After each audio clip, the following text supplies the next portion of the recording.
All right, so we've got about 9 minutes until this launch, and a little bit about why this is happening. Uh, in a year from now, April of 2024, we have a total eclipse of the sun happening right over my backyard, literally over my backyard. You'll look straight up or almost straight up, and there'll be an eclipse. Okay. Um, I'm attempting to get an opportunity to video and live stream it from my backyard so that everyone can watch. I'm sure they're going to be, others doing something similar, but I wanted the opportunity so those that are subscribed to my channel to be able to watch the solar eclipse when it comes.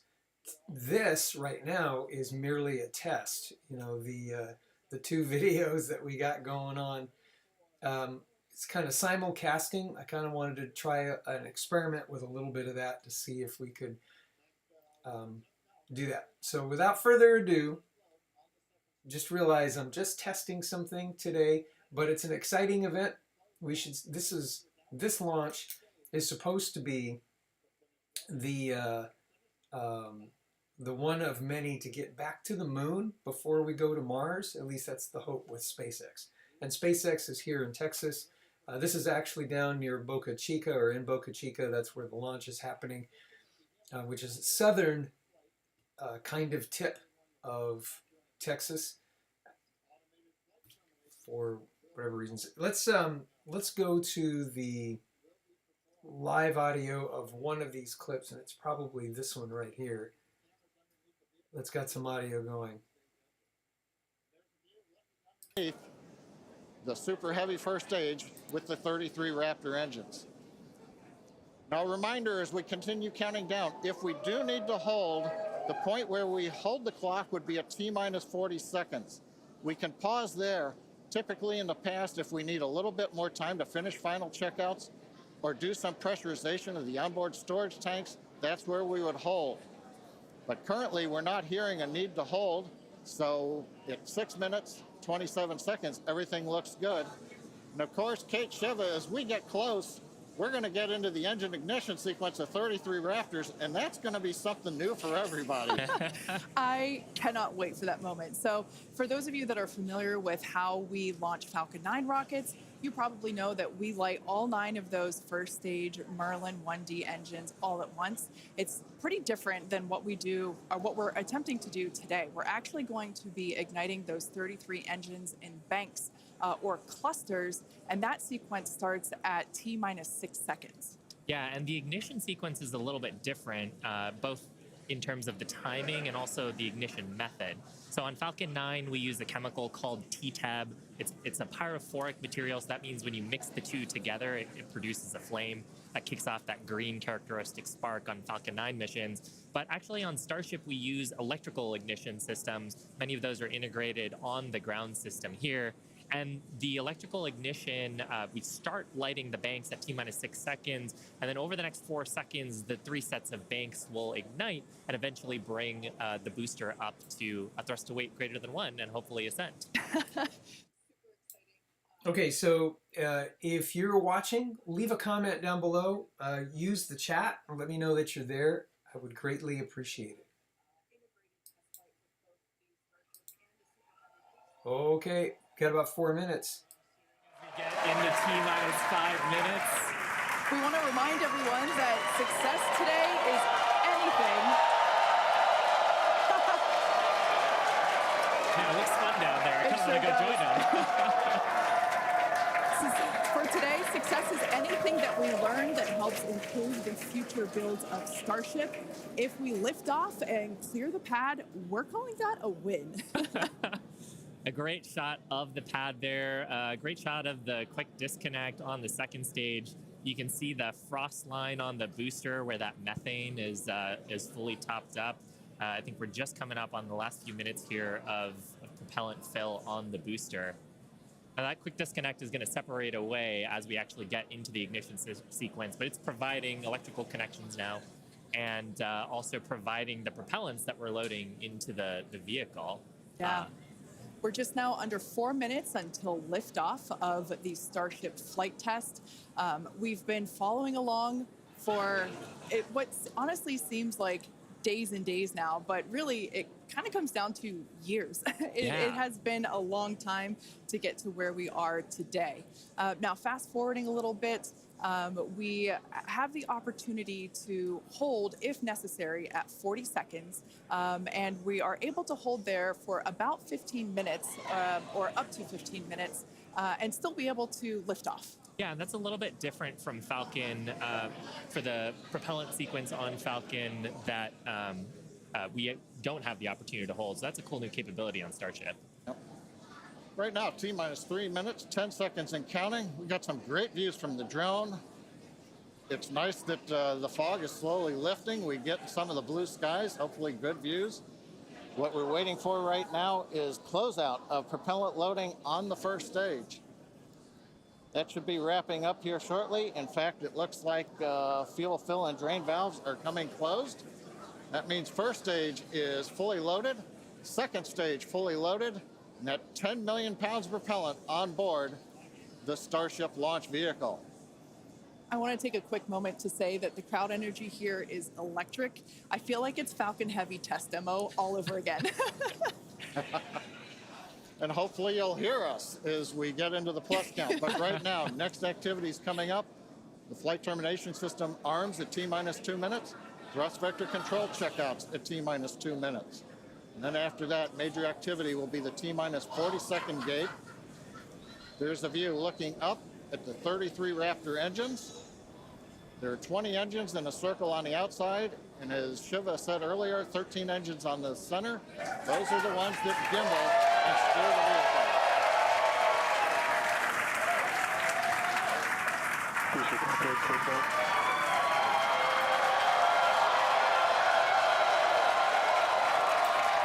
Okay, it looks like we're just about so excited for a TVC minute and a vehicles. half away.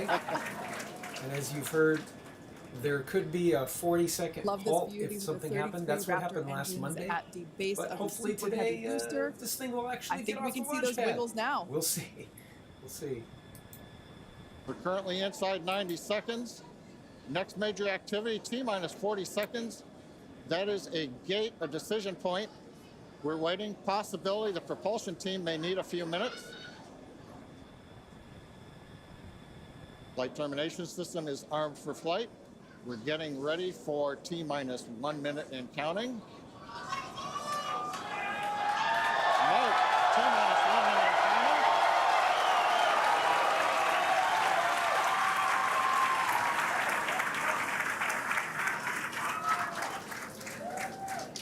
Next, we'll see as we get past T-minus 40 seconds for final checks of the vehicle.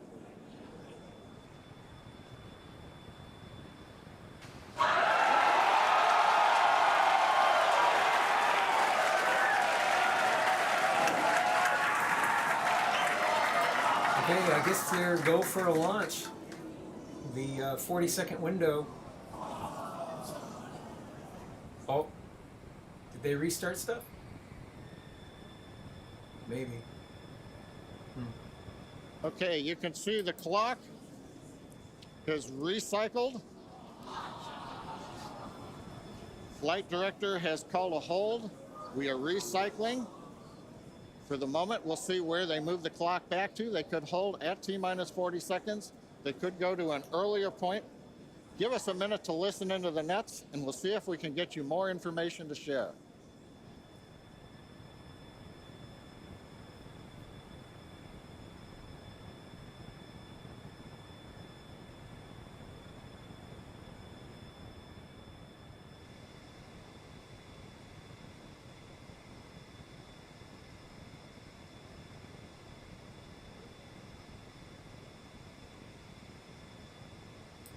Okay, while we wait for an update to see where we are with lunchtime, in the chat, let me know that you're there, okay?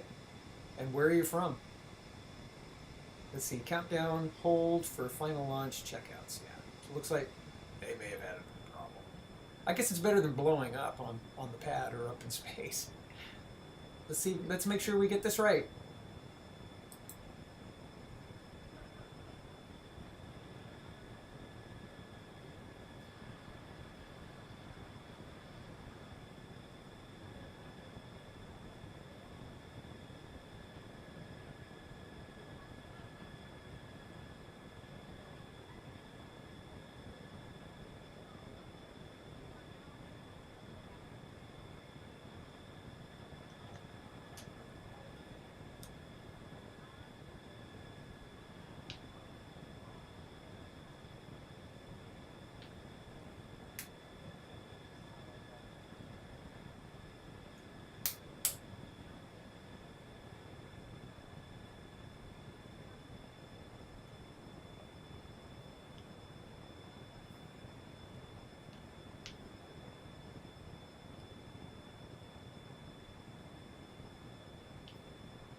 John Innsbrucker again here at the Hawthorne webcast desk.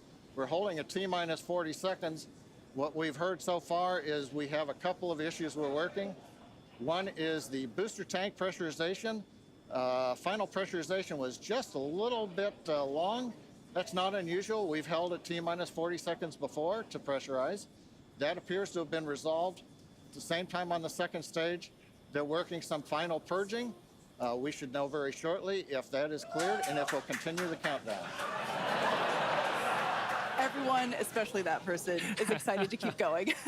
Like John said, we should know shortly if we are able to continue.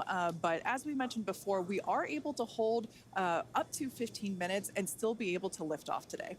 Yeah, on Falcon 9, it's a little bit different. Once we start propellant loading, we pretty much have to go at the targeted time. Otherwise, the propellants can warm up and we may not have the performance for that particular mission profile. It's a little bit different on Starship. Folks, if I can interrupt, yeah, it looks like they're clearing all the flags and we're going to release at T-minus 40 seconds. That is amazing news. Amazing. Team working quickly through their issues on first and second stages. And I'm sure all of the rehearsals and simulations that they've been doing have prepared them to evaluate this data quickly to try to get us in for today's launch attempt. For those of you just joining, we have a brief hold at the T-minus 40-second mark. The team is resolving one issue with the bleed purge on the Stage 2 Raptors. Like John just said, the teams are quickly working that, and it looks like the flags are being cleared as we speak. So we should be able to resume the launch countdown any moment now. And it's worth noting on Starship that once we resume the countdown, it restarts from the 40-second period, and then we keep going unless another condition pops up. So stick around because Starship could be going here real soon. Don't walk away, that's for sure. Amazing views here coming to us from Starbase, Texas. Cheering to close the start again.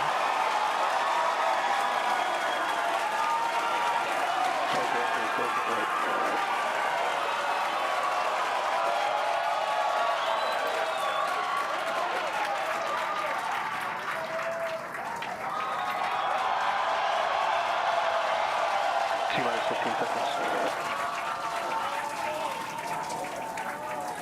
10. Well, that seems kind of exciting. There it goes. 7. One went off prior to the other. One was being played. There you go. I have a couple of different ones on the wheel. So you can see.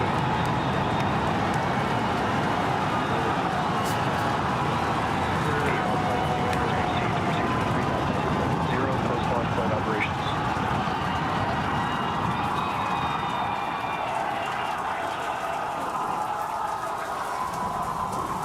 Booster Raptor chamber pressure is nominal.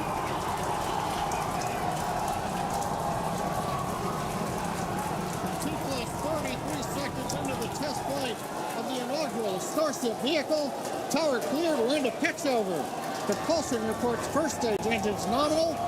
What a sight from the ground Brake cameras power, at telemetry Starbase. nominal. Yes. We're flying at twice the thrust of a Saturn V heading to space. Acquisition signal, surface proceed. We're throttled down and throttled back up. Going through the period of maximum aerodynamic pressure.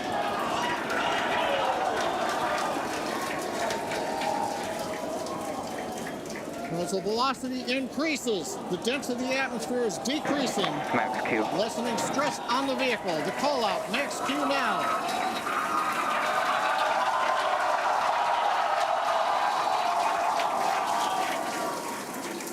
Continuing to watch the first stage as we head down range.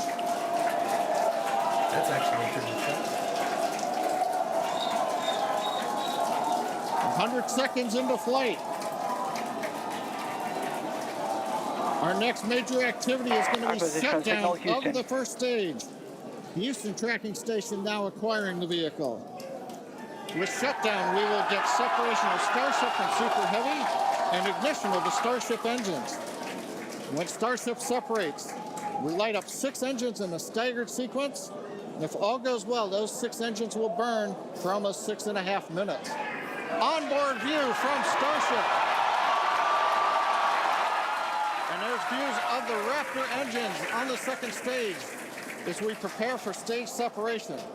Now, after stage separation, the first stage will flip and begin a boost back maneuver for landing in the Gulf.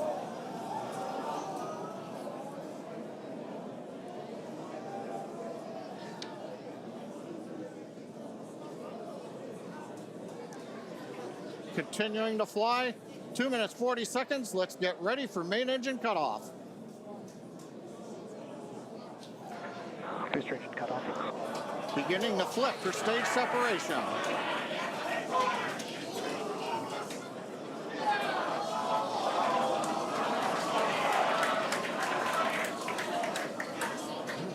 Interesting.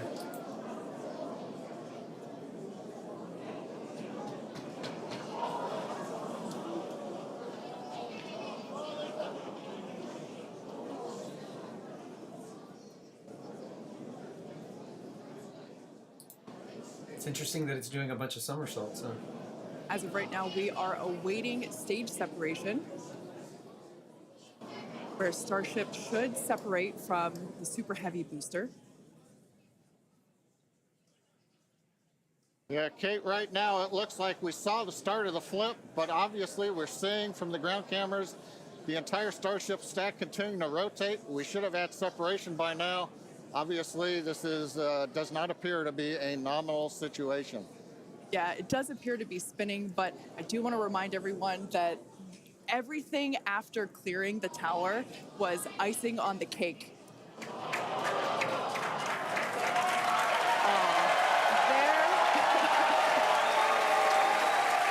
there, as you saw, as we promised, an exciting Well, that end was to the Starship definitely exciting. inaugural integrated test flight. I guess we didn't quite get into orbit, but that's okay.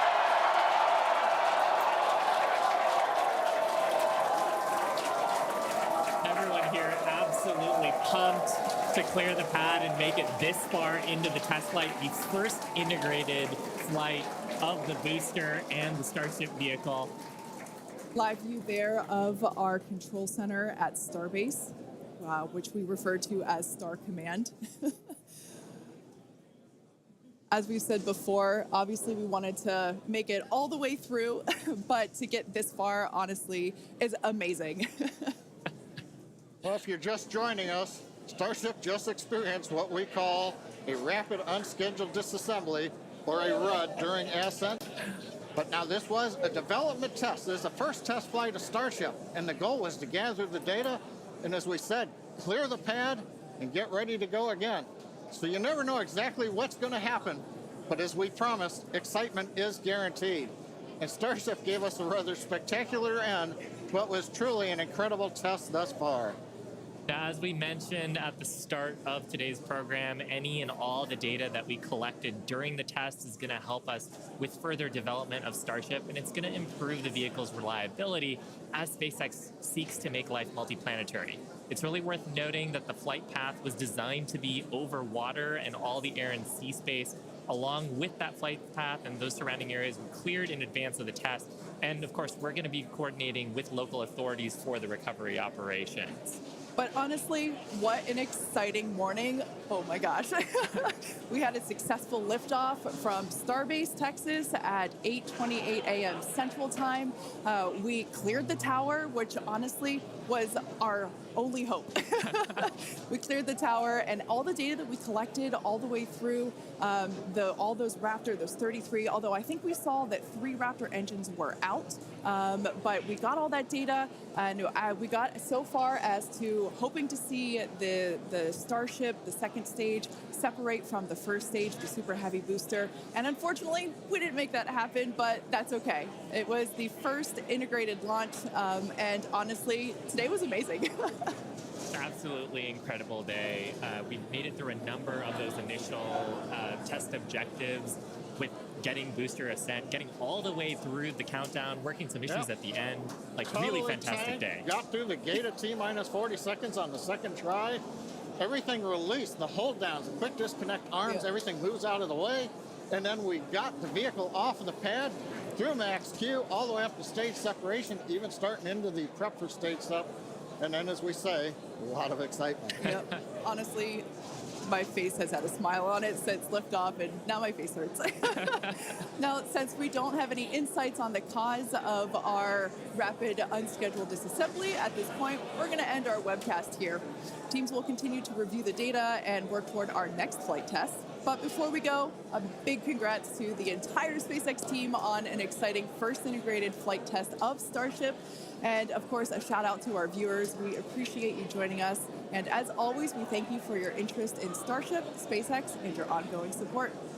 Till next time.